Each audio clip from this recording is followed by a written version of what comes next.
Welcome back to Far Cry, a franchise full of unique and gorgeous environments, adrenaline-fueled gunfights, and ludicrous characters with more charm than most games dare to attempt. We've explored jungles scorched by warfare, African deserts and savannas, tropical islands, frozen mountaintops, and, most recently, the vast plains of Montana, with creeks, lakes, farms, and the occasional homestead belonging to an insane cult. The 8th official game in the series, aside from remakes and one arcade game, New Dawn is the first to include the characters and setting from a previous entry. That's right, we're back in Montana, though don't expect things to be as peaceful this time around. Developer Ubisoft is known for some of the most popular franchises in the industry: Assassin's Creed, Watch Dogs, Splinter Cell, For Honor, and of course, Far Cry.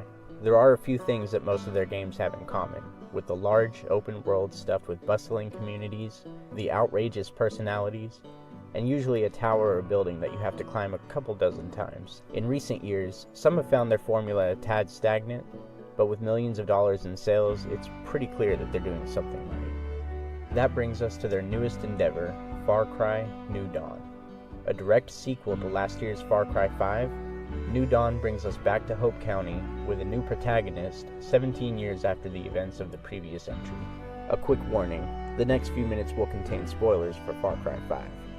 To recap, Far Cry 5 saw our hero, the Deputy, chase after the leaders of a deranged cult in order to take it down and bring safety back to the innocent people of Hope County. The leaders of this cult, consisting of brothers Jacob, John, and Joseph Seed, as well as their faithful recruit Rachel Faith Jessup, have terrorized the county and forced its inhabitants to cooperate or pay with their freedom.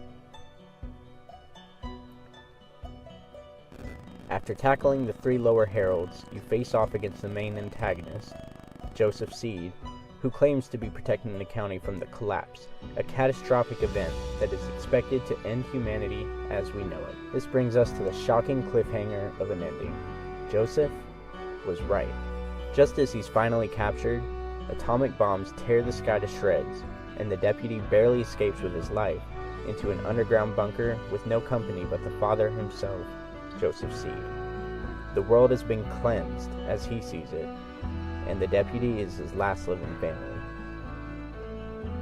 I am your father, and you are my child, and together we will march to Eden's Gate. Fade to black. Now, we finally get to see what became of the world after the cleanse. In Far Cry New Dawn, for the first time, you can customize your character's gender and race, and possibly more. Like Far Cry 5, you will also have humans and animals that you can recruit for assistance, and you can expect several characters from that game to return, a bit older, and hopefully a bit wiser. This game will introduce a new crafting system, allowing you to upgrade and craft weapons and vehicles, something we have yet to see in the series to such a degree. There will also be a home base that you can upgrade and expand. Like most other Ubisoft games, there will be plenty of treasures, secrets, and outposts for you to discover, as well as fast travel points across the map to uncover. The map of Far Cry 5 returns, though we can expect that the bombs dropping will have altered the land quite a bit in ways we have yet to see. Another surprising feature we've learned of is the Expedition mode, which sees us traveling to other locations in the US, such as Louisiana, to scout for resources. These can be completed with other players in a co-op mode, and should feature some complex and unique environments. Survivors are rebuilding the world after the nuclear event known as the Collapse, which we witnessed in the prequel's ending, with a bandit gang known as the Highwaymen trying to stop them, and their reasons for doing so are not yet known. The remnants of the Project at Eden's Gate, the cult that we worked to take down before, have developed into New Eden, a possible alternate threat to the world.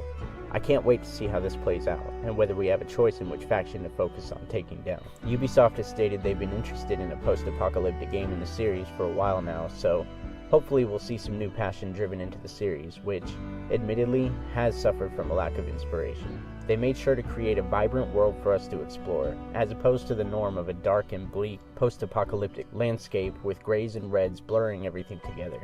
This creates a dynamic visual concept full of pinks and greens with a graffiti aesthetic, similar to that of this year's upcoming game, Rage 2. If there's one thing we can be sure of, it's that New Dawn will hit us with some epic moments and a believably engaging narrative, which are what have kept me coming back to the series since my first try at Far Cry 3. Personally, I've been a fan of the series ever since, though admittedly I wasn't too enthused with the two strange one-offs, Blood Dragon and Primal, but I can see their appeal. Many gameplay mechanics have remained throughout most of the series, and most of those have evolved quite a bit, so I'm excited to see what new tricks we'll have to work with. There really are few games that make you feel like as much of a badass as the games in this series do, so I can't wait to sneak through some enemy outposts with a sniper and a vicious wildlife friend, plus an assault rifle on hand in case things get sticky. And if there's anything I know about Far Cry, it's that things will get sticky. Ubisoft took an odd risk here with an overused setting, but when done right, post-apocalyptic environments make for some of my favorite to explore.